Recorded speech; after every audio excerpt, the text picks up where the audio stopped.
자, 순례주택 시작하도록 하겠습니다. 먼저 그 아랑이 순례주택 이야기를 읽으면서 특별히 뭐 인상적이었던 부분 있으면 한번 얘기를 해볼까? 그냥 기억에 남는 부분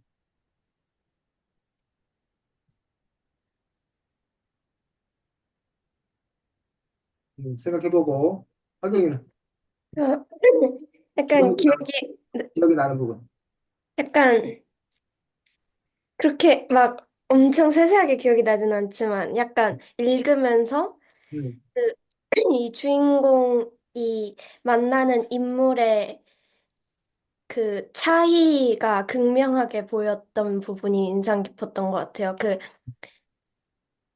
원래 자기 가족이랑 그 가족과 아파트에 살던 사람들과 또 음, 순례주택 안의 주민들, 음, 이 사람들의 차이를 보여주는 부분이 인상이 깊었었던 것 같아요. 그래서 같은 시대에 살아가는 사람도 이렇게 다른 삶을 살 수 있구나라는 걸 느끼기도 했고, 또 마지막은 아니지만 어쨌든 그 순례주택 주민들이 이 가족들을 받아들이는 부분에서도, 어, 약간 순례주택의 그 순례시에서 약간 현대 시대에서 어른이 할 일을 약간 보여주는 것 같기도 해서 그런 사람의 다른 특성이나 성격 같은 부분이 인상 깊었던 것 같아요. 그렇지. 그래서 지금 이한이가 착해가지고 지금 전혀 이해가 안 되지, 지금. 하경이 음. 말이. 자, 순례주택이라는 말이, 자, 그 제목의 뜻이 뭐야? 아랑아? 아랑이 목소리 안 들리네?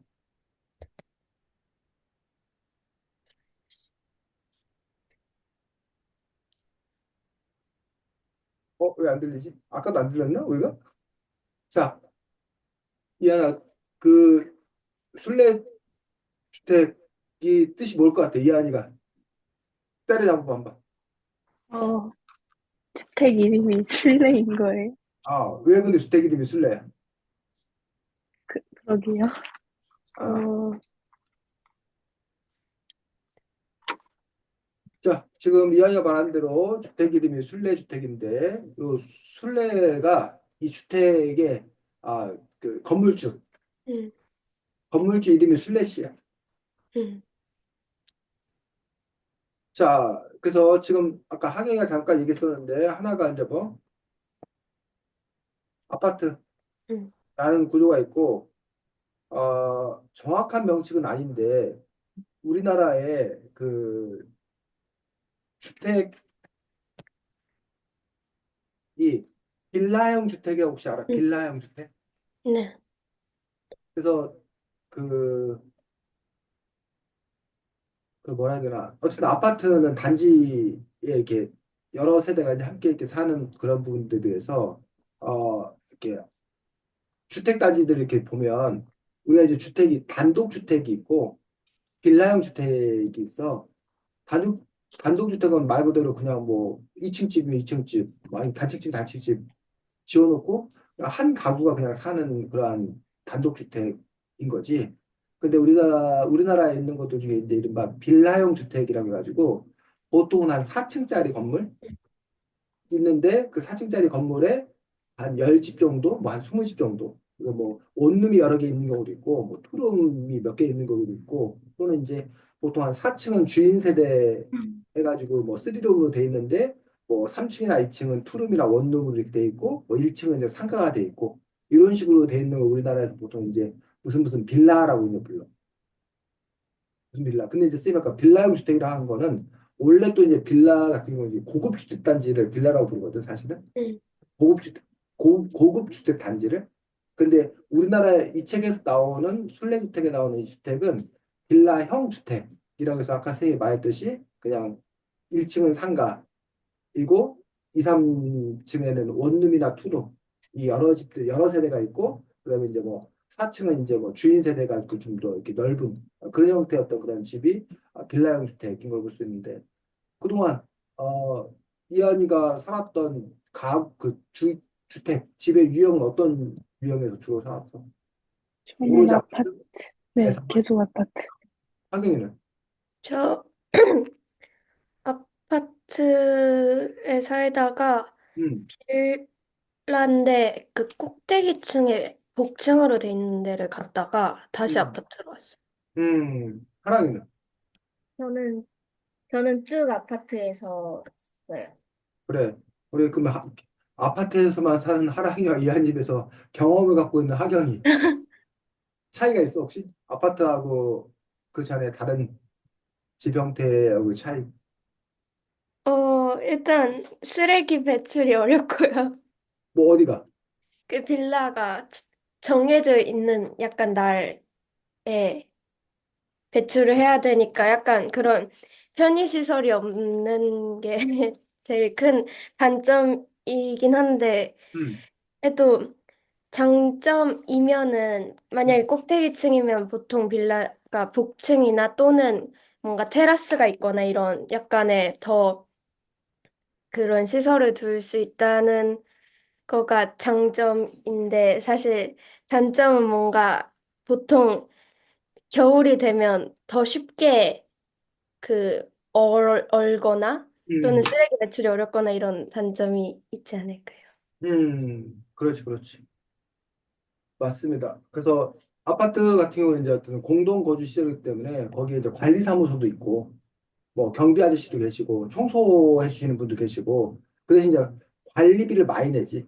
아파트 같은 경우는 공동 관리비를 뭐 몇십만 원씩 내. 그거 안에 이제 아까 말했듯이 청소라던가 관리사무소 직원들이 기본적인 그런 뭐 난방이나 이런 여러 가지를 책임져 주는 그런 형태의 그 구조인데 비해서 이른바 그 빌라형 주택 같은 경우는 상대적으로 그 관리해 주는 분이 계시긴 한데 청소나 뭐 이런 거 외부에 맡기는 건데 상대적으로 관리비가 좀 싼 경우가 좀 있고 아까 그 하경이가 얘기했듯이 뭐 쓰레기 분리배출 이런 거 같은 경우도 그 하경이는 오히려 이제 그러니까 불편하다고 그랬었는데 어 경우마다 음, 달라. 그 어떤 지역 같은 경우는 그냥 아무 때나 그냥 내놔 그냥 집 앞에 그냥 이렇게 전봇대 옆에 이렇게 세워두면 쓰레기차가 이렇게 수거해 가는 어떤 그런 형태로 되어 있어서 또 다른 어떤 그런 부분들을 볼 수 있습니다. 어쨌든 순례주택에서 그 순례실 이제 이른바 건물주인 것들을 볼 수가 있는데 아 그러면서 이제 그 순례씨가 살아가는 방식,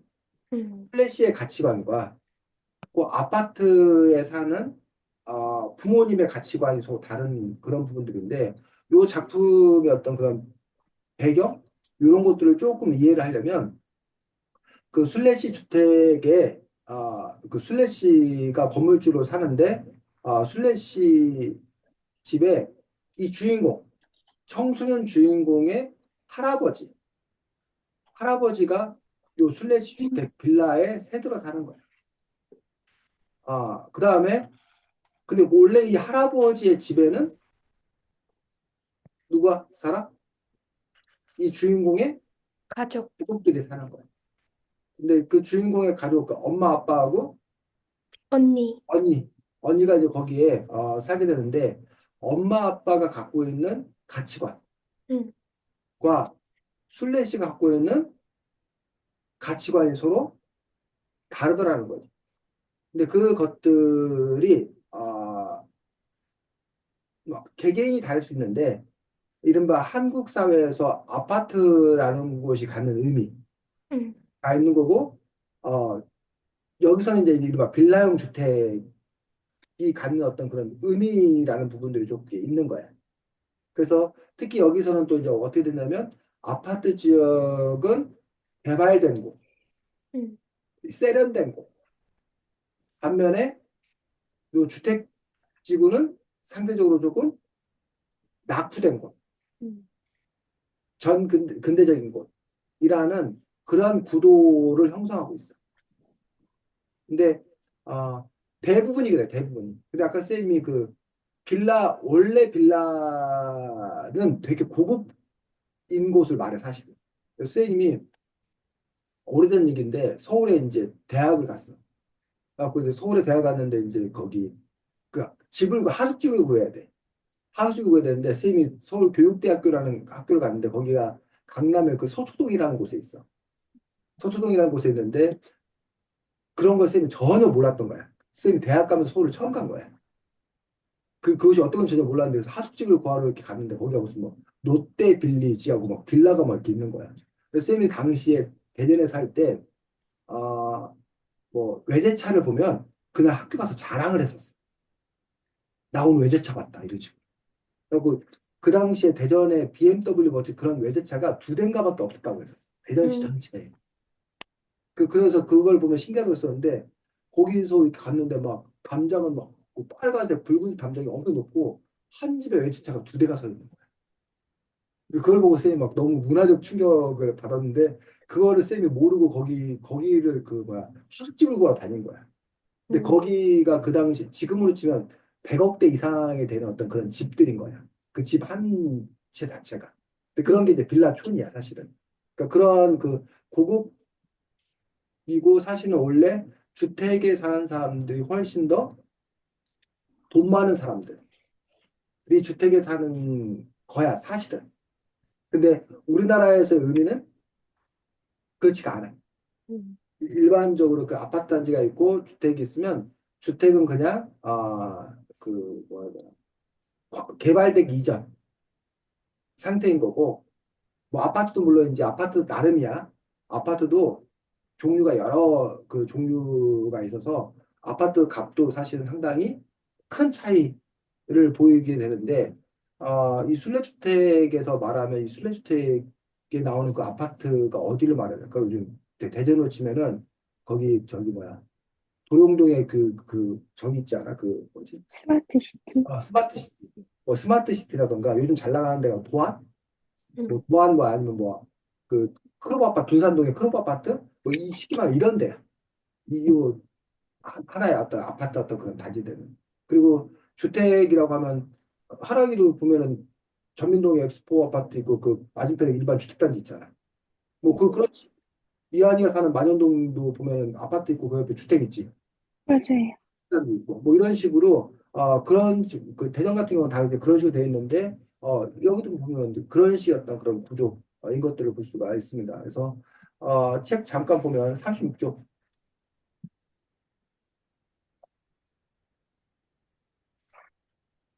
책을 하랑이 하고 이야기 갖고 있다 그랬나? 네. 30쪽에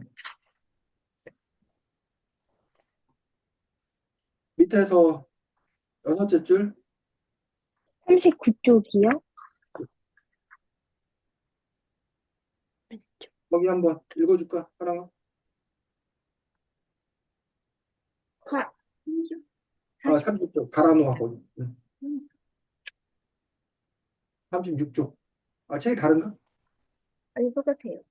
36쪽 중간에 달 오늘 잔고 털 그다음부터 이제 말풍선 돼 있고 달아놓아 거기부터 읽어볼까? 말하노아, 오늘 갖다 줄 거야. 장고 터야 돼라는 뜻이다. 순례 씨에게는 거의 매달 장로 시즌이 온다. 새마을 금고 입출금 통장에 999만 9,999원이 있는 건 괜찮지만 3만 원이 넘으면 안 된다. 내가 번 게 내 돈이 아니야. 내가 벌어서 내가 쓴 것만 내 돈이지. 내일 죽을지도 모르는데 못 쓰고 죽으면 어떡하지? 그러면서 털기 시작한다. 아, 자, 요 분이 이한이 요 부분만 읽었는데 이해가 가 뭔 말인지 잘 이해가 안 가? 요 술래 씨의 돈에 대한 생각이에요. 술래 씨는 통장에 얼마 이상 모이면 안 된다고 생각하는 거야? 1000만 원 이상. 1,000만 원 이상이 모이면 안 된다고 생각해. 그래서 1,000만 원이 넘는 돈이 생기면 무조건 다 뭐해? 써버리는 거야. 그래서 여기 내가 번 게 내 돈이 아니야. 내가 벌어서 내가 쓴 것만 내 돈이야. 내일 죽을지도 모르는데 못 쓰고 죽으면 어떡하지라는 그러한 그 생각을 갖고 있는 거거든. 이런 그 슬래시의 이른바 돈에 대한 생각 이런 부분에 대해서 하랑이 어떻게 생각해? 그리고 하랑이의 돈에 대한 생각은 이건 좀 위험한 생각이라는 생각이 드는데, 왜냐면 순례 씨는 나이도 있고 하니까 아무래도 여기서 이렇게 아프기 마련인데, 음. 그런 나이가 있는 상황에서 그냥 돈에 저축하지 않고 다 써버리는 거는 자기가 갑자기 쓰러지거나 아니면 좀 위험한 병이 왔을 때 좀 대처하기 힘들지 않을까라는 생각이 들어요. 그래서 좀 저축을 해야 되지 않, 예비 좀 비상금을 마련해야 되지 않나라는 생각이 들어요. 음, 하랑이의 돈에 대한 생각은? 하랑이는 그러면 늘 뭐, 아, 저는 근데 일단 비상금은 필요하지만 물론 이렇게 좀 플래치처럼 다 쓰는 게 좋다라는 생각이 들긴 해요. 다만 금액이 1,000만 원 갖고는 안 되겠다? 아, 근데 물론 지금은 아무래도 미래가 좀 창창하다 보니까 좀 음. 저축을 하는 게 좋긴 하겠지만 플래시는 좀 나이가 있다 하다 보니까 많이 쓰는 게 오히려 좋을 수는 있을 것 같긴 해요. 하랑이가 뭐 돈에 대한 감각이 어떤지 모르겠는데 그 하랑이는 대략 그 얼마 정도 모으면 그 비상급이라고 말하는 그 선이 하랑이는 얼마 정도 것 같아? 하랑이의 감각상 지금 현재 어, 어, 몇백 정도는 최소한 그래도 몇 백? 지금? 슬래시 아, 아. 1,000만 원인데 1,000만 원 갖고 1,000만 원만 모으는 게 위험한 생각인데 너 몇 백이면 안 되지. 돈 감각이 별로 없어서 아니 너가 지금 슬래시가 1,000만 원 모은 거 갖고 그러면 안 된다고 한 사람이 그게 몇백만 원 아니라 이게 안 되는 거 아니야? 넌 슬래시는 다 쓰니까 1,000만 원 음. 아무래도 다 쓰는 편인 것 같아서 그래 그래. 하경이 일단 개인적으로는 아니, 그러니까 그 슬래시 입장만 보면은 어쩌면 이해가 된다고 슬래시는 이해가 됐어요. 왜냐면 약간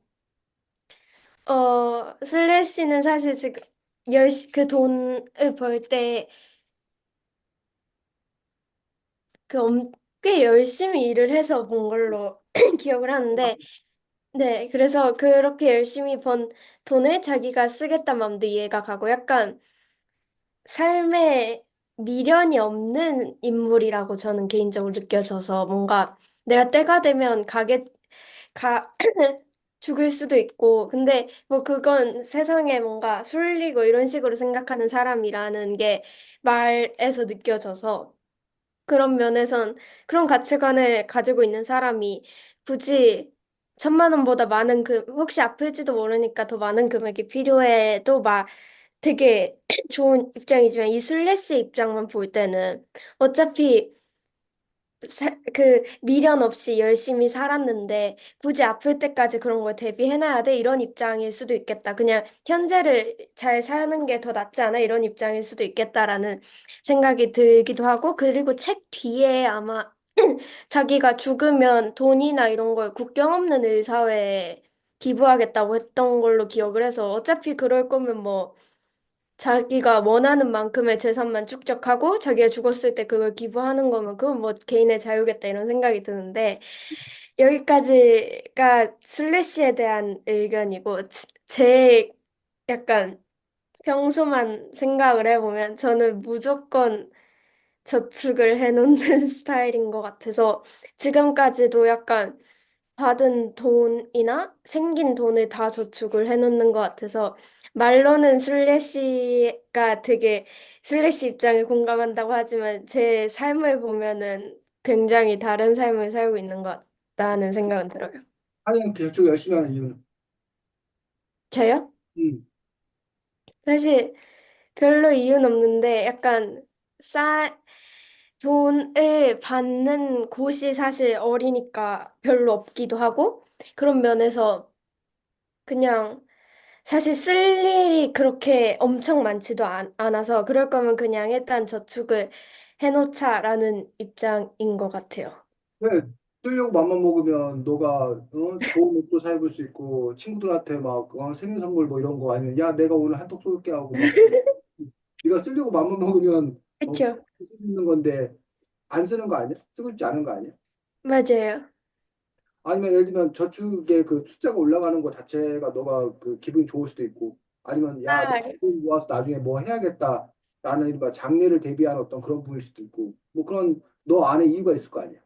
약간 그것도 맞는 것 같아. 쌓이는 걸 보는 게 그걸 약간 뿌듯해하기도 하고 또 약간 그 단위를 맞추는 걸 좋아해서 단위를 맞추려고 그냥 굳이 안 쓰지 않나 이런.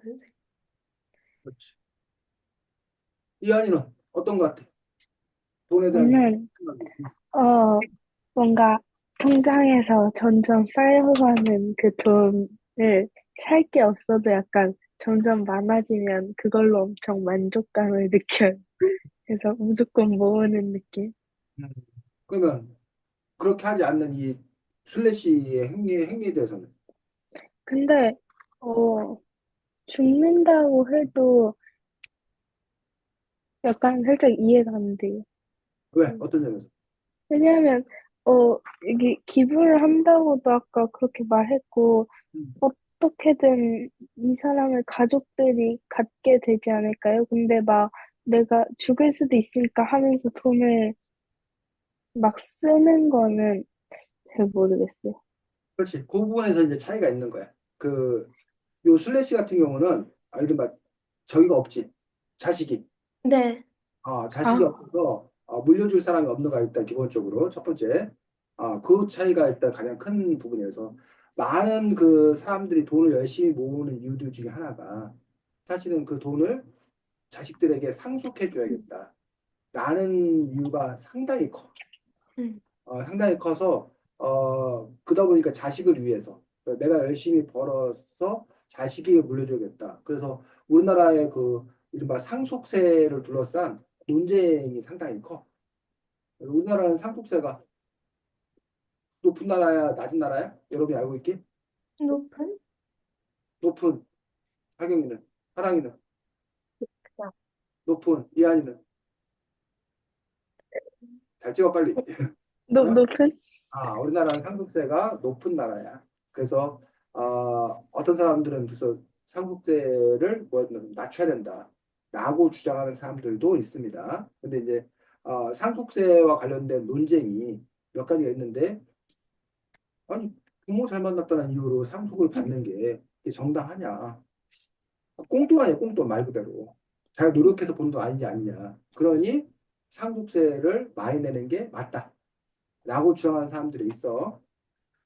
또 한 가지 주장은 우리나라가 상속세가 내는 비율이 높은 것처럼 명목이라 명목상으로는 상속세 예를 들면 100억을 받으면 한 40억인가 정도를 상속세로 내고 60억만 자기 돈이 되는 거야.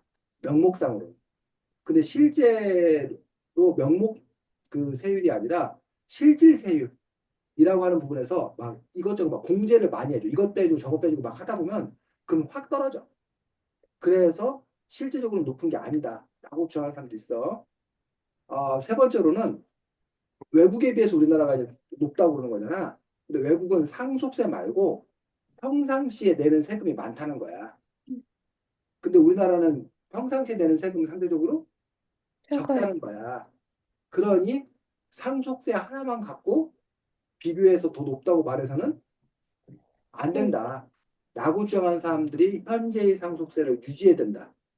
라는 어떤 그런 논거를 제시하는 사람들이야. 반면에 아까 상속세를 확 낮춰야 된다라고 주장하는 사람들은 아니 열심히 내가 일해서 내 자식한테 돈 물려주겠다는데 그걸 왜 국가가 간섭을 하느냐? 어? 그거 너무 심한 거 아니냐라는 주장 또는 상속세가 이렇게 높아버리면 사람들 부자들이 우리나라에 살 이유가 없다. 이민 가버린다. 그러면 안 되지 않냐? 세 번째 주장 특히 이제 그 기업하는 사람들 예를 들면 그 삼성 같은 경우도 이제 그 물려준 거잖아 자식한테 몇 조 세금을 내야 되는 거야. 그랬을 경우에 이른바 경영권, 그러니까 세금 내느라고 자식에게 그 회사를 물려주지 못한다는 거야. 그럼 그 자식이 세금 내다 보면 그 자기 회사를 뺏긴다는 거 쉽게 말하면 음. 그런 문제가 있으니 뭐 상속세를 낮춰야 된다. 요게 이제 그 상속세를 둘러싼 어떤 그런 논쟁이 있는 그런 부분들을 볼 수가 있습니다. 자, 근데 어쨌든 요 슬래시는 그 부분과는 일단 이렇게 벗어나 있어. 기본적으로 물려줄 자식이 없어. 그다음에 이제 우리가 돈을 많이 모아야 되는 어떤 그런 이유들이 하경이하고 이한이가 아주 잘 얘기했던 거지. 돈 모으는 거 자체가 너무 재밌어. 음, 그런 사람도 있어. 돈 모으는 거 자체가 재밌는 사람. 그런데 요 슬래시는 그 돈은 내 돈이 아니다라는 그 돈에 대한 가치관을 갖고 있는 거야.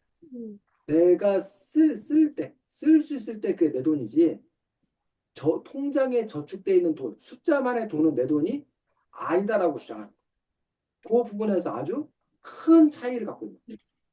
그래서 쌤은 이거는 모르겠어. 어떻게 결정되는 건지, 뭐가 더 좋은 건지, 이건 모르겠어. 왜 그런 차이가 있는 건지. 그래서 아까 하경이하고 이한이 그런 입장인데, 하랑이도 같아? 숫자가 많이 쌓이는 것 자체에 보람을 느끼 아니면 그건 아니야, 하랑이. 느끼기도 하는데, 사실 음, 다른 느낌? 어, 음, 제가, 저는 저축을 좀 이자를 받는 데 해가지고, 좀 이자 받기 위해서 저축하는 느낌? 그리고 좀 어, 사후에 내가 뭔가를 사고 싶은 게 있을 때, 그걸 위해서 좀 미리 저축해 놓는 느낌? 음, 그렇지. 어쨌든 하경이, 이한이는 나중에 큰 부자가 될 가능성이 크고, 동시에 구두쇠가 될 가능성이 커. 하경이, 이한이 그 말하는 어떤 그런 스타일만 듣고 보면은, 말하는 스타일만 듣고 보면은, 그래서 그런 그 부분들이 있는 거고, 그러한 어르신들이 많아, 사실은. 하경이와 이하의 어떤 그런 사고들이 이른바 어르신들의 사고. 특히 그 어르신들이 그런 사고를 갖는 이유가 있어. 왜? 왜 어르신들이 많다고 내가 그런 얘기를 하는 걸까? 어르신, 우리나라 지금 7, 80대 이상의 어르신들이 하경이와 이하이 같은 생각을 갖는 분들이 많으셔. 대다수가, 대다수가. 요즘 그 젊은 세대들에 비해서.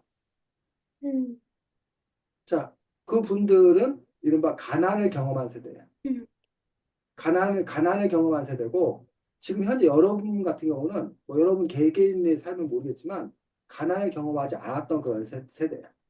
그러다 보니까 내가 가난해질 것에 대한 두려움 이런 게 없는 거야, 사실 어떻게 보면. 음. 여러분 같은 경우는 상대적으로. 근데 그분들 같은 경우는 늘 자신이 뭐 해줄 수 있다는 거야? 가난해질 수. 가난해질 수 있다라고 생각을 하는 거야. 자식들도 마찬가지고. 그렇기 때문에 늘 가난을 대비해야 된다는 어떤 그런 생각들. 아까 하랑이가 말했던 미래를 대비해야 되는 거 아니냐. 라는 어떤 그런 생각들을 갖고 있는 거지. 그러다 보니까 어쨌든 돈을 많이 모아야 된다는 어떤 그런 부분들인 거예요. 그리고 아까 말했던 자식에게 물려줄 수가 있고. 근데 이제 거기 이런 그 사고가 갖는 문제가 있어. 어떤 문제가 있을까? 그러니까 가난해질지 모르니까 돈을 모아야 된다. 자식에게 물려주기 위해서 돈을 모아야 된다. 어쨌든 돈을 모으는 것 자체가 재미있다. 라는 사고가 갖고 있는 문제점. 어떤 문제가 있어? 이런 상황 문제 없어? 음. 개인적으로요, 아니면 뭐 사회적? 개인적인 사회적이 됐던 간에.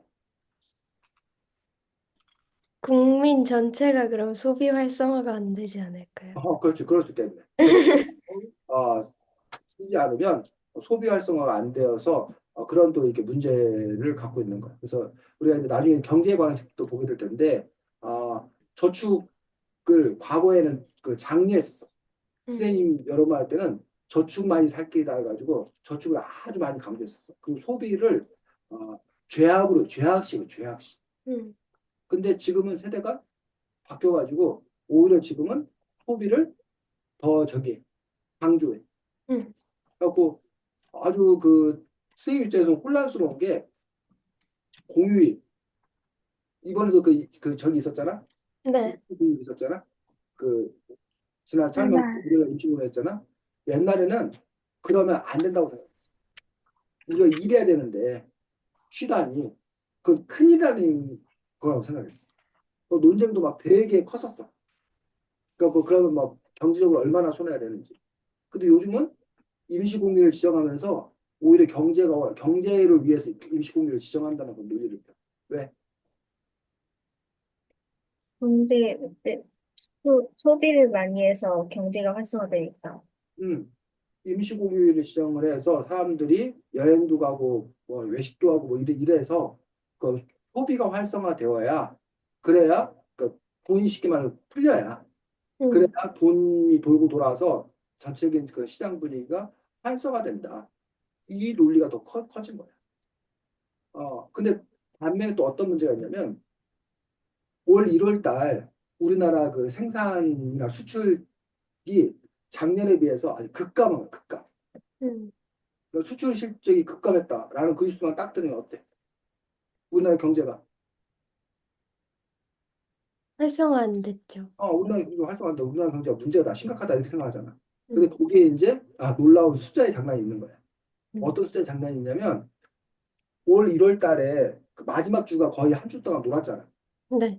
실질적으로 일한 날 수가 한 20일 정도밖에 안 되는 거야. 근데 작년 1월 달, 작년에는 쌤 정확히 기억 안 나는데 설명절이 아마 그때 없었을 거야. 아, 작년 한 25일 일한 거야. 음. 그 25일 일한 거 숫자하고 20일 일한 거 숫자하고 비교하고 25일 일했던 거에 비해서 20일 일했던 게 확 줄었다고 말하는 거는 맞는 뭐, 설명이야, 잘못된 설명이야. 잘못된 생 잘못된 설명이지. 우리가 비교를 하려면 똑같이 놓고 비교를 해야 되잖아. 음. 근데 예를 들면 뭐 하랑이가 나 뭐 80점 맞았어. 나 시험 망쳤어. 그때 이한이가 야 무슨 80점 맞았는데 시험 망쳤다고 그래. 나너 49점 맞았는데 80점이 막 어마어마한 점수네 그랬어. 나 알고 봤더니 50점 만점에 49점 맞은 거하고 100점 만점에 80점 맞은 거하고 그걸 같이 근데 숫자만 놓고 49점하고 80점하고 비교하면 안 돼요. 안 되는 어떤 그런 부분들을 갖고 있다는 거예요. 근데 어쨌든 쌤이 그 얘기를 하는 것들이 조업 일수, 일하는 날짜가 줄어들면 당연히 그 생산량이 줄어들 수밖에 없어요. 추가돼. 그렇기 때문에 보통은 기업 입장에서는 공휴일 지정을 반대를 해. 음. 왜? 돈을 벌어야 돼. 어? 그 생산량을 늘려야 되니. 그렇지. 사장 입장에서는 공휴일이 지정되면 월급을 줘, 안 줘? 줘요. 월급은 주잖아. 근데 그 직원이 일하는 날은 그만큼 줄어들어요. 줄어들잖아. 그러니까 사장님 입장에서는 지출만 있고 저기 음. 그 뭐야 생산이 안 된다는 거야. 게다가 그 사람을 꼭 일해야 되는 경우에 우리나라 공휴일날 일을 시키려면 평상시보다 월급을 더 줘야 돼. 음. 그러다 보니까 이제 기업 입장에서는 부담스럽다. 그러니까 공휴일 지정에 반대를 하는 어떤 그런 경우가 있어. 근데 기업 입장에서 또 기업 입장에서 그게 꼭 반대할 일만도 아니라는 거야. 음. 왜냐하면 아까 말한 대로 소비가 활성화되어야 그 기업에서 만든 제품이 판매되어서 실질적인 기업의 어떤 건 수익이 있을 수 있다는 거죠.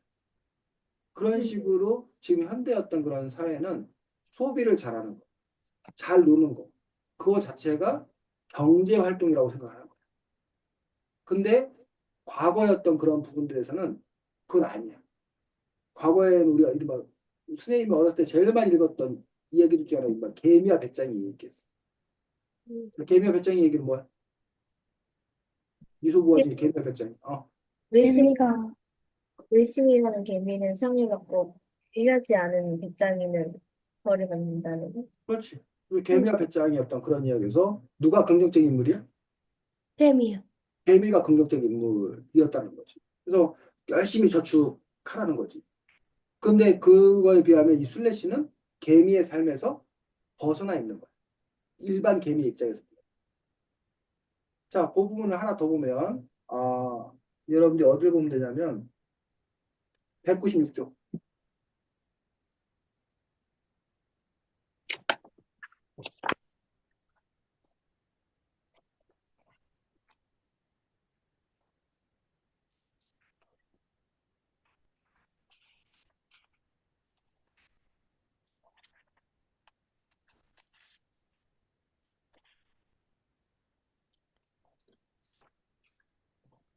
둘째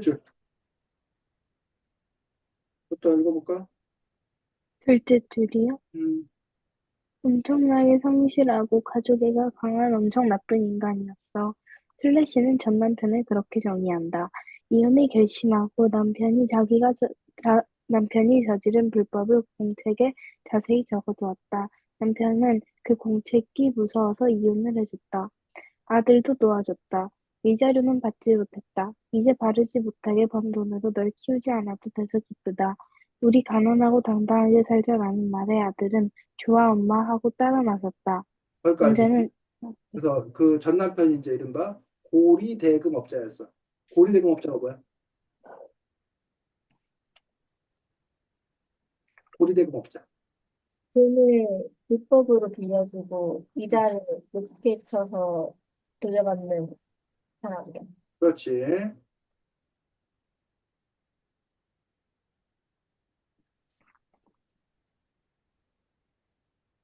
고리가 높을 고자 이자 이자야. 높은 이자를 받는. 대금이 이 금이 돈자고 대가 대출 빌려주는. 그래서 돈을 빌려주는 대신 높은 이자를 받는 사람을 고리대금업자라고 요즘에 우리는 보통 이거를 사채업이라고 사채. 사채업자. 그런데 요 사채 이 채가 이제 부채 뭐 이런 빚 뭐 이런 뜻이야. 그 사는 개인적인 이란 어떤 그런 의미야. 그래서 사채업자하고 그 대비되는 말이 은행이야, 은행. 은행 같은 경우는 공식적으로 나라에서 허가를 받고 어쨌든 대출 업무를 하는 거잖아. 그리고 나라에서 정해놓은 그 이자율이라는 게 정해져 있어. 그 이자율에 따라 법정 이자율에 따라서 이제 돈을 주는 거고 사채업자 같은 경우는 이제 어쨌든 개별적으로 그 진행을 하는 그런 부분들인데 물론 이 사채업자들도 현재는 법률에 따라서 그 이자율이 정해져 있어. 그 이자율이 정해져 있는데 그래서 너무 높은 이자를 못 받게 돼 있어. 게다가 이제 그 사채업자들이나 불법 사채업자들, 그러니까 이것도 정해져야 돼. 합법 사채업자들이 문제 있는 게 아니야. 그 불법 사채업자들이 문제가 되는데 불법 사채업자들이 문제가 되는 경우는 커다 그 두 가지야. 하나는 아까 말한 대로 법정 이자보다 너무 많은 이자를 받는다는 거, 첫 번째. 두 번째로는 그 원금을 회수하는 과정에서 아주 무자비하게 그 자기가 빌려준 돈을 그 다시 돌려받는 그 과정에서 여러 가지 무자비한 그런 일들을 저지른다는 거야. 대표적으로 뭐 이른바 신체 포기각서 이런 거 들어봤어? 너가 돈 못 갚으면 네 몸을 포기해라라는 부분에서 다시 두 가지인데 하나 장기 빈배. 너 돈 못 갚으면 네 간 떼다가 팔아. 네 눈 갖다 뭐 팔아. 뭐 이런 식으로 해서 불법 장기 그렇게 해서 네가 돈을 갚아. 라던가 아니면 현대판 노예. 해가지고 이 사람 돈을 못 갚잖아. 이 사람은 저기 지금 많이 사라졌는데 그 염전 그 소금 그 하는데 섬 같은데 팔아 넘겨.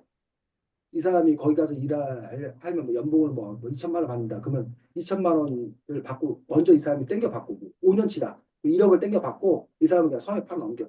그럼 그 사람은 섬에 가서 그냥 돈도 못 받고 5년 동안 거기서 계속 뭐 일을 한다던가 이런 식으로 한다던가 아니면 뭐 아주 안 좋은 얘기지. 과거에 그 여성들 같은 경우에 그런 그 성매매 업소에게 팔아 넘겨버린다던가 이런 식으로 해서 돈을 강제로 회수하는 이런 부분들이 이제 그 사채업자들 불법 사채업자들이 사회적인 문제가 됐던 것들.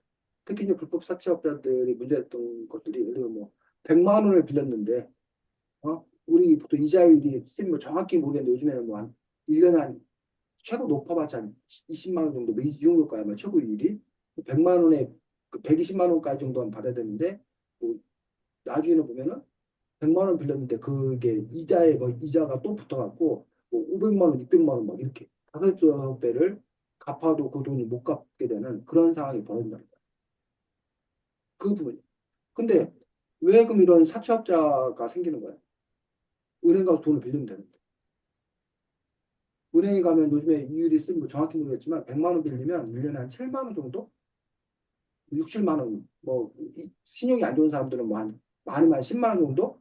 그 정도 내고 돈을 빌리는 걸로 알고 있거든? 음. 근데 왜 이런 불법 사채업자들하고 뭐 100만 원 빌리는데 막 20만 원, 30만 원씩 이자를 내는데 왜 그런 돈을 갖다 빌리는 거야? 신용등급이 안 좋아서 신용등급이 안 좋은데 왜? 그래서 돈을 더 이상 은행에서 빌릴 수가 없어서 그렇지. 은행에서 돈을 빌릴 수가 없어.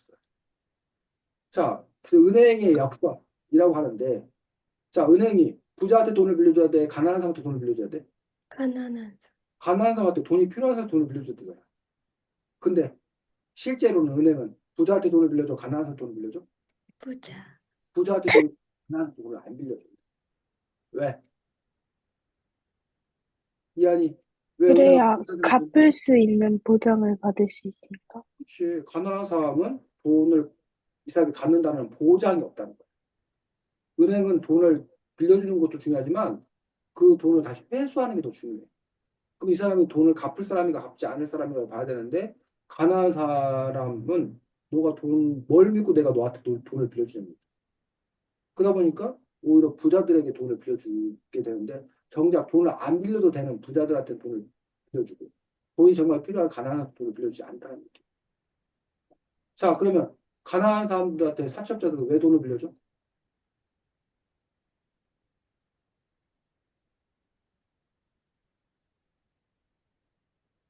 사채업자도 그럼 가난한 사람한테 돈을 안 빌려줘야 되잖아.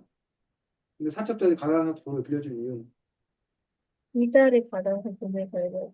혹시 높은 이자를 받는 거기 때문에 그래서 이 사람이 혹시 돈을 못 받는다 하더라도 높은 이자를 받기 때문에 다른 부분을 거를 그냥 메꿔놓을 수 있다고 생각하는 거야, 첫 번째로. 또는 아까 말한 대로 수단과 방법을 가리지 않고 뭐 하는 거야? 어떻게든 내가 돈을 받아내요. 받아내겠다는 거야. 그러니까 사채업자들이 돈을 빌려주는 거고 그 사채업자들 하면 여러분들 불법 사채업자들 하면 생각나는 게 이런 조폭들 어깨에 막 이런 사람들 뭐 때려 부시고 막 이런 거 영화 속에 뭐 그런 거 나오잖아. 근데 그들이 그럴 수밖에 없는 어떤 그런 이유들이 그런 그 생태 구조라는 거지. 그래서 그런 부분들에서 우리가 어떤 한면 불법 사채업자들이 나쁘다라고 얘기하는 건 물론 나빠. 근데 왜 근데 그런 불법 사채업자들이 있을 수밖에 없는가? 나는 또 그런 구조도 여러분들이 함께 볼 필요가 있다는 거지. 그 사회의 어떤 그런 구조가 어떠한 것까랑. 그리고 더 나아가서는 그렇다면 이 문제를 어떻게 해결을 해 갈 것인 건가? 라는 부분에 대한 고민도 있다는 거지. 그래서 그 나라가 어디지? 그 방글라데시였나 어떤 그 유스민 은행인가? 혹시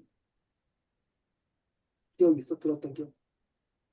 그 이름이 정확히 생각 안 나는데 가난한 사람들 은행 있어가지고 가난한 사람들한테 소액 대출해주는 그런 은행이 있어.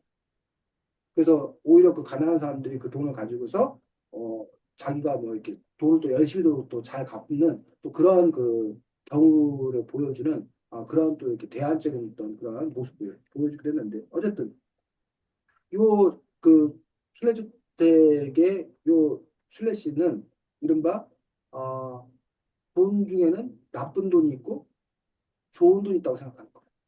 그래서 자기가 노력해서 땀 흘려서 번 돈. 이 순례 씨의 직업이 뭐예요? 사람. 음, 노력해서 음. 번 돈으로 살아야 돼. 이 하랑이 이렇게 이 순례 씨 직업 몰라? 하긴 때, 때밀이 아니에요? 요즘에는 이제 떼비라고 안 부르고 이제 새 신사라고 써. 응, 아, 응. 그 너네 목욕탕 가봤을 거 아니야? 목욕탕 가면 이렇게 선생님 여탕을 못 가봐서 선생님 여탕 가봤구나 어렸을 때. 어, 유치원생 때 여탕 가봤는데 어쨌든 그 뭐야 남탕 같은 경우는 그 새신사 그 때 밀어주고 해주는 분들 계시거든. 뭐 그 한 번 하는데 뭐 얼마 같더라? 막 3만 원 정도 이렇게 대신 이렇게 해주고 하는데 그 정도 받는 것 같던데 여탕에도 그런 분들 계신 걸로 알고 있는데 하여튼 그런 직업인 거야 새신사. 그렇게 자기가 힘써서 한 것만이 그것이 좋은 돈이다. 반면에 고리대금업 이런 돈은 좋지 않은 돈이라 생각한다. 그, 그 맥락에서 사실은 보면 이 누구야 술래 씨는 건물주 임대소득 임대소득이 뭐야 이해하는? 몰라. 당연히 임대소득. 그 임대를 해주고 매달 그 임대료를 받아서 그렇지. 건물주들이 자기 건물을 빌려주고 그 세입자들로 하여금 월세 받는 거잖아. 돈 받잖아. 또 그 돈 같은 경우에 이 슬래시 같은 경우는 그거를 정정당당한 떳떳한 돈이라고 생각하는 거야? 아니요. 상식적으로 그렇지 않은 거지. 뭐 이렇게 고리대금업자처럼 나쁜 돈까지는 아니지만 그렇게 돈 버는 거에 대해서 별로 좋지 않게 생각하는 거야. 그래서 돈에도 좋은 돈과 나쁜 돈이 있다라고 생각하는 사람이고 반면 많은 사람들은 돈에는 뭐가 없다? 좋은 돈 나쁜 돈이 없다는 거야. 돈은 돈이다라고 생각하는 사람이 있다는 거야. 어때? 이한이는 돈은 돈이야? 아니면 돈에도 좋은 돈 나쁜 돈이 있어? 돈은 돈이. 돈은 돈이다. 이한이. 하랑이는 그거 보는 중. 돈은 돈이다. 하경이는 어, 그래도 조금 굳이 따지자면 돈은 돈이단 것 같아요. 그럼 만약에 여러분들 뭐 그럴 일은 없겠지만 뭐 할아버지나 뭐 이런 분들이 어쨌든 이런 아까 말했던 불법 사채를 하건 뭘 하건 간에 그런 식으로 해서 돈을 버셨어. 그래서 하경이나 이한이나 하경이한테 저기 한대. 나중에 이제 상속해 주신대. 음. 그래서 돈은 돈이기 때문에 감사히 받을 거야. 아니, 불법 말고 그 정도, 임대랑 그런 거 정도는 돈은 돈인데, 불법은, 어. 불법이면 안 받아? 네? 불법이면 안 받아? 네. 화랑이는 그거는 신고를 먼저 할 것 같아요. 신고는 이한이는 어, 전 일단 받을 거. 일단 받을 것 같고 네, 그럼 이런 일단 받을. 부분들도 이제 사람들마다 다른 어떤 그런 부분들을 볼 수가 있습니다. 그래서 그 부분들에서 그 순례 씨가 갖고 있는 어떤 그러한 사고 방식들이라는 것들 이거에 대해서 이른바 저기 그 아파트에 살고 있던 그 부모님은 이해를 못하는 거지.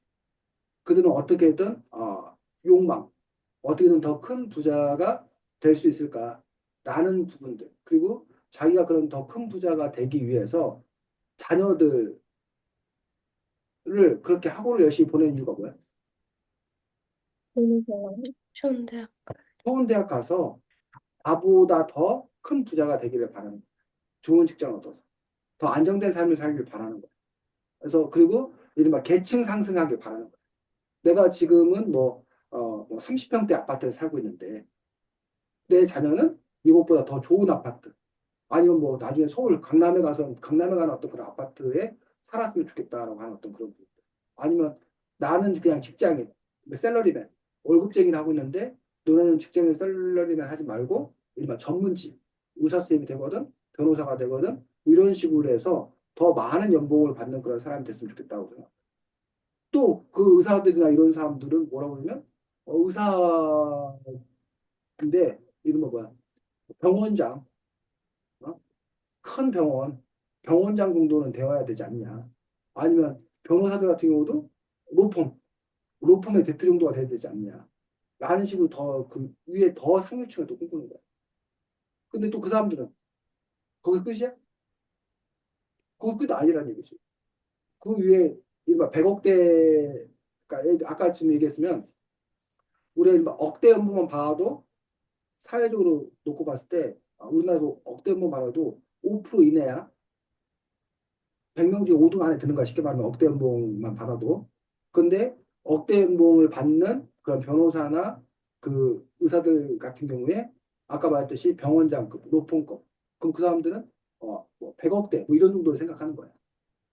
근데 이제 100억대 정도 되는 사람들이 자기가 이제 뭐라고 생각해? 우리가 봤을 때는 엄청나게 큰 부자야. 근데 그 사람들은 100억대인 사람들 이제 뭐가 보이는가 눈에? 1000억대인 사람들이 보이는 거야. 그럼 자기는 거기 가야 돼.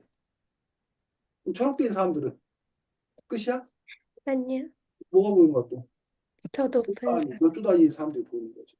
몇 조 단위 사람들 거기서 끝이야? 이제 이른바 세계적인 또 사람들이 보이는 거지. 수천조 이런 사람들이 보이는 거지. 이런 식으로 우리가 이른바 쭉 그 피라미드에서 계속 그 올라가는 그런 단계에 있는 거고 그 부분에서 이제 하지만 술래씨는 뭐야? 자기가 커트라인을 정한 거야. 음. 난 여기까지. 그래서 그 외의 부분들은 아니다라고 생각하는 어떤 그런 부분들. 아까 하동에 잠깐 얘기했었는데 죽음에 관한 어떤 그런 생각들. 그리고 아까 하랑이하고 학교 입장이 다르던 거지. 하랑이가 아마 입장이 다른 거 알지만 하랑이는 아프면 어떻게 하느냐. 뭐 이런 부분들에서 그래서 이제 그 돈을 또 충분히 갖고 있어야 된다고 생각하는데 이 사람은 1,000만 원이 됐다라는 거 플러스. 그다음에 이 사람한테는 또 어쨌든 뭐가 있어? 뭐 건물이 있는 거잖아. 물론 그거를 나중에 기부하겠다고 했지만 그리고 아까 하경이가 분석한 대로 그냥 아프면 아픈 거를 그냥 그대로 뭐 하겠다 나는 받아들이겠다는 거지. 그래서 지금도 사실은 그런 고민이 있는 거야. 어, 그 나중에 노후에 아팠을 때 요즘에 간병비가 엄청 비싸거든. 그 자식들이 간병하기 힘들고 뭐 저기 하니까 간병인 쓰려면 몇백씩이 들어. 다른 돈들보다 그 간병인들이 어쨌든 그 한 사람이 와서 옆에서 계속 24시간 내내 돌봐줘야 되는 거잖아. 그러니까는 당연히 그 사람들한테 그만큼의 대가를 줘야 된단 말이야. 그런데 그게 한 달에 몇백씩 들면 1년이면 몇천이 되는 거고. 그게 이제 뭐 길어지면 몇 억이 되는 거고. 또 그 돈을 어떻게 감당할 건가라는 부분에서 그 돈을 자식한테 부담을 주지 않게 하기 위해서는 내가 미리 쌓아둬야 된다. 라는 그런 생각을 갖고 있는 거야. 또 하나는 우리나라는 의료보험이 잘 돼 있긴 해. 그래서 치료받을 수 있어. 근데 문제는 의료보험이 해주는 거는 기본만 해줘, 기본. 근데 기본 말고 더 좋은 거가 늘 있어. 음, 근데 그걸 선택하려면 자기가 돈을 따로 내야 돼. 근데 자기가 지금 아파. 근데 기본만 해줄래? 기본만 해준다는 거하고 더 좋은 게 있는데 너 이게 너 할래? 라고 했을 때 음, 인간의 욕망이 나 기본만 할래요. 라고 할 수 있냐고. 음, 나 더 좋은 치료를 받고 싶어요. 더 좋은 수술을 받고 싶어요. 근데 그러려면 500만 원 내야 돼요. 1,000만 원 내야 돼요. 라고 별도의 그 플러스 돈을 내준단 말이에요. 그럼 그 돈을 내가 뭐 하기 위해서는? 내기 위해서는 그만큼 돈을 축적해 놓아야 된다는 거지. 아니면 병실도 여러분들 그 병원에 가면 병실이 입원실 가면은 그 입원실도 여러 단계인 거 알아? 네. 6인실부터 시작해서 뭐 4인실짜리도 있고 2인실짜리도 있고 1인실 혼자 쓰는 것도 있고 그런 부분에서 그 병실을 어떤 걸 쓰냐에 따라서 그 부분들이 달라진다는 거예요. 의료보험에서 해주는 거는 보통 6인실, 4인실 정도를 의료보험에서 해주는 거예요. 근데 내가 2인실을 주고 싶다. 1인실을 주고 싶다. 그랬을 경우에는 자기가 별도로 더 추가적으로 돈을 내야 된다는 그런 상황이지. 근데 그런 상황에서 과연 내가 돈을 안 모으고 살 수 있는 건가라는 그런 부분들. 그래서 요 책에서 어떤 그런 그 순례씨 같은 경우는 그 부분들에 대해서 입장 정리를 한 거라는 거지. 내가 돈을 난 돈을 이만큼만 소비하겠다. 난 이런 삶을 살겠다라고 하는 부분들. 그래서 어, 하경이는 뭐 그런 고민을 혹시 해본 적 있어? 난 내 삶을 살면서 나는 어떤 정도의 삶을 유지하겠다. 아니면 뭐 그냥 다다익선인 것처럼 잘 살면 잘 살고 뭐 어때? 그런 생각을 딱히 진지하게 해본 적은 없는 것 같은데, 약간, 어, 엄청 그런 생각을 해본 적은 없는데, 약간, 어느 정도가 넘어서면 그게 저한테 더 약간 제가 만족할 만한 것을 하고, 그거를 넘어서면 그 정도는 좀 기부를 한다거나 남에게 베풀 줄 알아야 한다는 게 그걸 늘 부모님이 얘기하셔서 약간 그런 가치관을 자연스럽게 가지고 있는 것 같긴 해요. 근데 그런 생각을 진지하게 해본 적은 없는 것 같아요. 여기 순례 씨가 나중에 자기 재산을 죽은 후에 국가원사에 기부하겠다라는 거에 대해서는 동의가 돼? 이해가 돼? 아니면 그건 너무 아까운 일이야? 이해가 개인적으로는 되는 것 같아요. 왜냐면 일단 자식도 없을 뿐더러 이 순례 씨가 갖고 있는 가치관을 생각해 볼 때 되게 그런 한번 주인공 이름이 생각이 안 나는데 주인공이 왜 국경 없는 의사회에 기부를 하고 싶어라고 했을 때 국경이 없는 없다는 게 마음에 든다고 했던 게 술래씨의 답변이었던 걸로 기억을 해서 그런 면에서 술래씨가 인생의 가치관이 이런 거에서 제일 잘 드러나는 거 아닐까. 그래서 전 개인적으로 만약에 술래씨가 저에게 내가 그 국경 없는 의사에 기부를 하려고 그런다. 어떻게 생각하냐라고 하면 찬성을 할 것 같다는 생각을 해요. 저는, 어, 자식이 없어서 이 기부한다는 거 저도 이해가 돼요. 왜냐하면 처음에는 왜 1,000만 원에 약간 조금 그게 맞추려고 하지? 이런 생각을 했었는데, 내가 자식도 없고, 나이가 많아서 언제 죽을지 모른다고 생각을 하면, 어, 저도 만약에 그 나이대가 돼서 혼자 생각을 해본다면, 그렇게 생각할 수 있을 것 같다고 생각해요. 사랑이 저도 플래시가 이해가 되고, 만약 저라면은 아무래도 기부를 좀 하고, 그리고 잘 몇 개는 접촉해놓고, 어, 그리고 접촉한 나머지는 잘 쓰면서, 잘, 37쪽 잠깐 보세요. 37쪽. 37쪽에 넷째 줄은 내 주변에 돈이 많아. 거기 한번 이한이 읽어줄 거 찾아서 37쪽.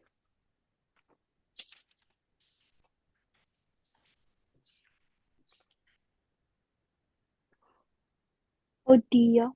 37쪽에 넷째 줄 위에서 내 주변에 돈이 아, 많아. 내 주변에 돈이 많아 고민인 사람은 술래시뿐이다.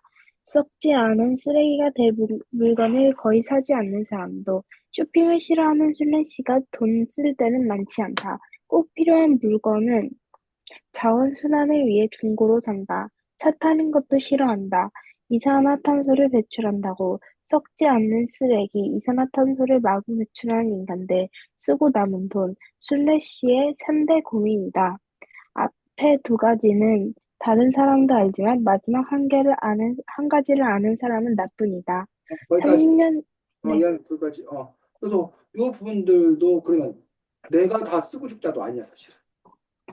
슬래시 같은 어떤 그런 가치관을 갖는 어떤 그런 사람들이 상당히 특이한 그런 부분들을 볼 수가 있고 또 하나 이 책에 보면 그, 그 순례주택이 임대료가 엄청 싸 다른 부분들에 비해서 그 이유들이 어쨌든 순례시의 어떤 그런 그 가치관 때문에 어, 돈을 내가 굳이 많이 벌 필요가 없다. 그래서 이제 필요한 사람들이 여기 와서 그 살아야 된다는 거 한 가지하고 그 위에 아, 냉장고가 있어서 거기에다가 뭐 한다는 거야? 뭘 채워놔. 음. 먹을 거 갖다 채워놔. 자, 그런데 어떤 문제가 생겼냐면 요 주인공의 그 집이 문제가 생겨가지고 그 아파트에서 쫓겨나. 쉽게 말하면. 그래서 이제 이 슬래시 주택으로 이렇게 오게 돼. 그러면서 이 사람들이 어떻게 하는 거야? 거기에 들어있는 그러니까 그 전까지는 어떤 거였냐면 자기가 필요한 것만 갖다 놨어. 그러니까 거기다가 그러니까 라면 같은 걸 이렇게 갖다 넣어놓은 거야. 그럼 내가 지금 먹을 게 없어. 그럼 내가 라면을 갖다가 뭐 한 거야? 내가 두 개가 필요해. 그럼 두 개 갖다 이렇게 먹는 거야. 근데 요 주인공의 그 부모 같은 경우는 거기 있는 거 그냥 몽땅 뭐 하는 거야? 몽땅 털어다가 자기 집에 쌓아놓는 거야. 이렇게 되었을 때, 그 운영을 이제 그만둬야 되는 건가? 중지해야 되는 건가? 라는 부분에서 이제 일대 혼란이 생기는 걸 볼 수가 있다는 거지. 이른바 공유지의 비극이라는 말 들어봤어? 공유지의 비극. 화랑이 기억나? 공유지의 비극. 들어는 봤어요. 자, 공유지. 사유지하고 맞서는 말이 공유지야. 사유지는 내 개인 땅이야, 내 개인 땅. 반면에 공유지는 함께 공동으로 이용하는 곳이야. 그래서 이제 그 사유지 공유지의 비극 그 얘기 나온 게 과거에 목축업 하던 어떤 그런 시절에 양들이 이제 풀을 뜯어 먹어야 되잖아. 근데 사유지, 내 땅에 있는 그 곳에 양을 풀어놓으면 그 양들이 그 풀을 다 몽땅 뜯어먹게 하거나 하지 않는다는 거야. 왜냐면 그 다음에 또 그 풀이 자라야 되니까. 그래서 효과적으로 관리한다는 거야. 근데 근데 공유지 같은 경우에는 사람들이 거기 갔다가 양떼를 풀어놔갖고 그걸 다 뜯어먹고 그 완전히 그 없어지게 만든다. 그런 부분들이 이제 이른바 공유주의 비극에서 사람들 심리가 내 거는 아껴 쓰지만 모두의 것은 뭐 한다? 아껴 쓰지 않고 막 함부로 쓴다. 그래서 결국 망한다. 그러니 그 모두의 것이라고 하는 그런 부분들은 좋지 않다. 차라리 그거를 개개인들에게 나눠줘야 더 잘 관리하고 더 효과적으로 사용된다. 라는 그런 주장을 펼치는 사람들이 있어. 근데 그런 것처럼 이른바 공유 냉장고를 했을 때 탐욕적인 사람이 있으면 그거가 엉망진창이 된다는 거지. 음. 그러니까 그거를 그 운용해서는 안 된다라고 하는 어떤 그런 부분이 있는 건데 이런 문제를 어떻게 해결을 해야 될 거냐. 학영이는 어떤 것 같아? 뭐 학급에서도 그런 일들이 있지 않아? 이렇게 원래 그냥 같이 뭘 하기로 했는데 쉽게 말하면 이기적인 애가 있어가지고 어? 그 얌체짓 할 때 그럴 때 그러면 그 재료 자체를 없애야 되는 건지 아니면 그 이기적인 그 애에 대한 뭐 제재를 해야 되는 건지 그런 문제를 그런 문제에 봉착했을 때 그런 문제에 부닥쳤을 때 어떻게 해결된다고 봐? 어, 학교에서 약간 학생회 같은 데서도 뭔가 그런 학용품이나 어떤 실내화나 이런 물품을 애들이 안 가져왔을 때 쓸 수 있도록 완전 다 배치를 해놨는데, 그래서 학용품은 쓸 때는 가져갔다가 가져도 되는데 그 대신 하나를 보충을 해놔라. 그러니까 자기가 가져간 건 어떻게 해서든 메꿔놔라라는 규칙도 해놓고 학번도 적어놓고 이랬는데 사실 그게 지켜지지가 않으니까 계속 없어지고 실내화도 처음엔 막 20개 이렇게 사놨는데 가보면 2개 남아있고 학용품도 없어져 있고 이런 경우를 많이 봐서 사실 어 학교에서 그래서 학생회에서 이런 얘기를 했을 때 약간 규칙도 정해놓고 앞 그 학번을 써서 전화번호까지 적어서 안 오면 전화를 하자 이런 것도 해봤는데 결국엔 안 돼서 그런 제도를 다 없앴었던 기억이 있어서 결국 결국 어떻게 규칙을 마련해도 그걸 가져갈 사람이나 그걸 할 사람은 하게 돼 있어서 만약에 공동체에서 그런 상황이 있고 근데 그거를 보충할 수 있는 자원이 한정돼 있다면 그 제도는 실현될 수 없다라는 결론에 봉착하게 될 수밖에 없는 것 같아요. 그래서 그런 이기적으로 행동하는 사람이 공동체에 있으면 어떤 규칙을 정해서라도 그런 행동을 하게 돼 있다라고 생각을 해서 결국엔 자원이 부족하다면 제도를 없애는 게 되게 보통의 경우 아닐까라고 생각을 해요. 그러면 지금 하경이는 이른바 자원이 부족하다면 제도는 없애야 되고 하지 말아야 되고 만약에 그런 사람들을 감당할 수 있으면 제도를 실시해야 되고 실시해도 괜찮고 시에도 뭐 자신이 그런 걸 감당할 수 있다 그러면 해도 상관은 없다고 생각을 해요. 이한이 어떻게 생각해? 지금 그 음, 하경이가 예를 들어줬는데 저희, 어, 저도 막 반에서 애들이랑 그런 거 하자고 누가 해서 하면 3일 만에 막 다 망가져 있고 다 뭘 하든 그런 거를 봐서 뭔가 예를 들어 반장이 반에서 다 같이 쓸 휴지나 물티슈를 갖다 놔도 막 마음대로 쓰고 쓰레기도 막 아무 데나 버리고 그런 것도 진짜 심하고 잘하자 하고 1년에 돌아가면서 그런 거 가지고 오기로 해도 친구들이 잘 그런 것도 안 지키거든요. 근데 그런 걸 보면서 뭔가 내가 책임지고 해야 되는 부분에서는 그거를 다시 내가 쓰면 그걸 다시 돌려놔야 되는 책임감도 엄청 필요한 것 같고, 네, 그렇게 생각합니다. 이한이가 보기에도 역시 그러면 안 된다. 그 네, 저도 인간성 때문에 이런 것도 안 된다. 그런 안 거 된다. 개인적으로 책임지고 개인적으로 해야 된다. 네, 사랑이 어때? 이거는 이제 보안에 이제 강화할 필요도 있고, 그리고 이거를 스스로 책임질 게 아니면은 스스로 이거를 해결해야 된다고 생각해요. 이거를 했으면은, 그러니까 뭐라 해야 되지? 여기서 생길 일도 한번 생각을 해보고, 좀 고려를 해보고 해야 된다? 좀, 아니면은 좀 믿을 수 있는 사람끼리 해야 하거나. 그렇게. 그러나 과거에는 그런 공동체의 어떤 그런 문화가 활성화됐어. 그런데 이제 그 이기적인 애가 있으면 어떻게 할 거냐?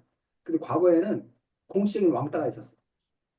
그래서 그 공동체 어떤 그런 거에 반하는 사람 있으면 뭐 멍석말이를 하든지 멍석에 말하고 패든지 아니면 아예 뭐 했어? 그 집단에서 내쫓아버렸어. 그리고 상대적으로 그 배타적이었던 이유들, 바깥에 사람이 들어오지 못했던 어떤 이유들이 그 공동체 안에 어떤 그런 룰이 이렇게 있는데 새로운 낯선 사람이 들어오게 됐을 경우에 그 룰을 제대로 잘 하지 못한다는 어떤 그런 폐쇄성도 사실 있었던 거예요. 근데 지금 현재 우리 사회는 공동체성보다는 이런 철저하게 개별성, 개별적인 어떤 그런 부분들을 갖고 있다는 얘기예요. 그러다 보니까 어떤 공동체가 갖고 있던 어떤 그런 신뢰 이런 부분들이 이렇게 무너져서 개개인들이 알아서 각자 도생, 자기가 자기 살 길을 찾아가는 거야. 어떻게 보면 그게 깔끔해. 근데 문제는 각자 도생 같은 경우에 때로는 사람들마다 다 뭐야? 위기가 있잖아. 난처한 어려운 점이 있잖아. 그럴 때 공동체가 함께 그 사람들을 도와줄 어떤 그런 필요도 있는데 각자 도생의 문화 속에서는 손 내미는 것이 안 된다는 거지. 또 그런 점에 있어서 고민일 수밖에 없는 거예요. 그래서 하경인 이한이 뭐 여러분들 아까 그 사례 학급에서 어떤 그런 사례를 얘기했는데 그게 양심적이고 뭐 이렇게 해서 서로 책임감 있게 돌아가면 내가 뭐 아까 말했는데 학용품을 깜빡 잊고 안 갖고 왔어. 뭐 실내를 깜빡 잊고 안 갖고 왔어. 근데 그걸 사용하게 되면 그 문제가 해결되는 거잖아. 그걸 채워놓으면 되는 거잖아. 근데 일부 몇몇 때문에 아니면 일부 몇몇이 그거를 악용을 하고 그럼 그거 보고 나만 손해볼 수 없다 해가지고 다른 사람도 이렇게 그 그런 짓을 그렇게 저지르게 되고 그럼 그 시스템 자체가 망가져 버리는 그러면서 이제 역시 안 돼. 라는 어떤 그런 생각을 갖게 되는 그런 것들이 현재 우리 사회의 어떤 그런 모습들인데 그럼 도대체 이 문제를 어떻게 해결을 해야 될 건가라고 하는 어떤 그런 부분들. 그래서 이게 어떤 사람들은 도덕 교육을 통해서 이게 해결되는 어떤 그런 부분들을 갖고 있는 거다라고 주장하는 사람도 있고 아니면 아까 학교이가 얘기한 대로 좀 더 넉넉한 자원을 투여를 해서 일정 부분은 없어질 거를 미리 뭐 하는 거야? 생각하는 거야. 당연히 그 몇 퍼센트는 없어질 거다. 이런 걸 당연하게 생각하고 그럼에도 그 시스템이 굴러가야 된다라고 하는 거고 그리고 그 시스템에 그 몇몇 사람들도 그 시스템이 정착이 되면 변화할 거다. 이런 생각을 갖고 있는 그런 사람들도 있는 거고 뭐 그런 부분에서 또 이제 생각이 많이 다른 것들을 볼 수가 있습니다. 순례주택 같은 경우는 어쨌든 그 순례시라는 어, 이건 이 책을 쓴 유의식 쌤이 이상적으로 생각하는 모델일 수 있다고 생각이 듭니다. 이런 가치관을 갖고 있다고 생각되는데 또 우리가 살고 있는 어떤 그런 시대 속에서 순례시의 어떤 그런 사고 방식들, 삶의 방식들 이러한 방식들이 갖는 의미는 무엇인 건가 여러분 생각해 볼 필요가 있고 보다 더 중요한 거는 하경이 하랑이 이하이가 나는 나는 인생에 대해서 어떤 삶을 살아야 한다고 생각을 하는 건지 나는 돈에 대해서 나는 어떤 태도와 어떤 입장을 갖고 있는 것인지 나는 이웃에 대해서 나는 어떤 태도와 어떤 입장을 갖고 있는 것인지 또는 이 사회는 어떠한 사회라고 생각하는 것인지 여러분은 또 여러분 나름대로의 가치관을 또 잘 정했으면 좋겠습니다. 다음 주에 유책 이 정도는 알아야 하는 최소한의 인문학 유책 갖고 하도록 하겠습니다. 이한이 흐뭇해? 네. 이한이 흐뭇해? 안 읽어도 되겠구나요? 자, 어, 수고 많았고 어쨌든 다시 한번 선생님이 어쨌든 여러분들에게 혼선을 줘서 대단히 미안하게 생각합니다. 자, 너그러운 마음으로 여러분이 착한 일 한번 했다고 생각하십시오. 자, 수고 많았습니다. 잘 지내고 안녕. 안녕히 계세요. 네.